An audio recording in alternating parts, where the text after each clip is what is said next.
Welcome to the Banker Lamp. Please enjoy the video. In this video, I will explain how to make animation video in Figma. First, let's get familiar with the Figma interface, focusing on the Prototype tab. You'll need to prepare your design elements across different frames, ensuring consistent naming for layers. This consistency is key for Figma's Smart Animate feature to work its magic.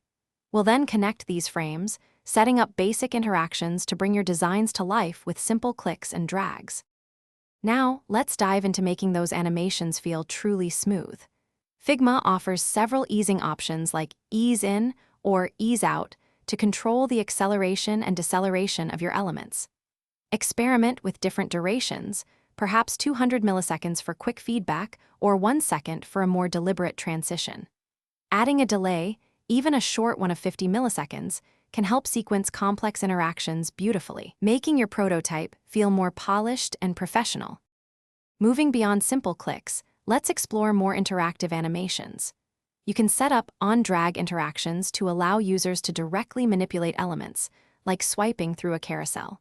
Hover effects are fantastic for providing immediate visual feedback, indicating clickable areas or revealing hidden information. By combining these, perhaps a drag followed by a hover, you can build sophisticated user flows that truly mimic a live application, making your prototypes incredibly engaging and realistic. Once your animation is perfect, it's time to share your amazing work.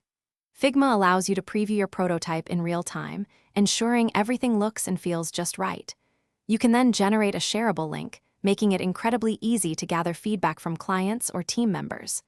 Remember, a great presentation can make all the difference. Also, if you're looking for other great deals, check the description below for the link to Little Trees, Black Ice, and more. Thanks for watching, and happy animating!